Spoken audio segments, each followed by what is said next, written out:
Development ఉంది. నోటి దోలకి ఇటు కూడా నోటి మాట్లాడినటువంటి వాళ్ళు ఉన్నారు కదా. అవును. నోటికి నోరు ఇప్పుడు అంతకంటే ఎక్కువగా మాట్లాడచ్చు, నో డౌట్. విధ్వంసం అనేటటువంటి కాన్సెప్ట్కి ఇది ఒకటి ప్రతీకారం అన్నటువంటి దాన్ని నో డౌట్. అదే అంటున్నాను. అది కరెక్టా కాదా అన్నటువంటిది భవిష్యత్తులో చర్చ జరుగుతుంది.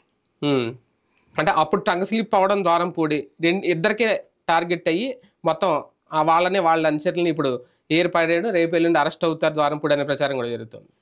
చేయని చూస్తారు కదా జనం. ఇప్పుడు టంగ్ స్లిప్ అనేటటువంటి కాన్సెప్ట్ని ఖచ్చితంగా ఎవడైనా వ్యతిరేకించాల్సిందే. ఇప్పుడు ఆయన మాట్లాడింది మనమే మొట్టమొదటి చెప్పింది. ద్వారంపూడి వెనక నుండి ఏం మాట్లాడారు, భువనేశ్వర్ గారి గురించి ఏం మాట్లాడారు, పవన్ కళ్యాణ్ గురించి ఏం మాట్లాడారు, ఓపెన్ సీక్రెట్ ఇప్పుడు మీరు చెప్పినటువంటిది. కాబట్టి దానికి సంబంధించి ఖచ్చితంగా ఉండాలా, చట్టపరంగా ఉండాలా. లేదంటే కనుక అదే తరహా భాష మాట్లాడిన వాళ్ళు అటు ఇటు ఇద్దరు ఉన్నారు.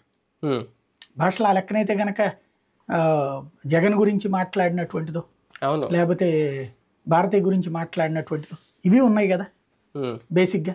అప్పుడు వాళ్ళ దాని మీద జగన్ ప్రతీకారం తీర్చుకుంటే ఏమన్నా పగలగొట్టాడా, ధ్వంసం చేశాడా? అట్లాగా మాదచ్చేది అన్నటువంటి పదానికి సంబంధించి జరిగింది తెలుగుదేశం పార్టీ. దానికి ఇప్పుడు అరెస్టులు చేస్తున్నారు కదా, ఇప్పుడు ఇక్కడ అరెస్టులు చేస్తున్నారు కదా. కాబట్టి రాజకీయం అన్నటువంటిది కన్స్ట్రక్టివ్ నుంచి డిస్ట్రక్టివ్ వైపుకి వెళ్ళిపోతున్నాం మనం. అంతే. తర్వాత వీళ్ళు కూడా బోసిడీకి అనేది పదం కూడా వాడారు కదా అప్పట్లో, అప్పుడు పెద్ద ఇష్యూ అయింది. జరిగిన దానికి సంబంధించి అప్పట్లో జగన్మోహన్ రెడ్డి గారు పట్టించుకోకపోవడం, లేదంటే వీళ్ళని ఒక సారీ చెప్పించడము, లేదంటే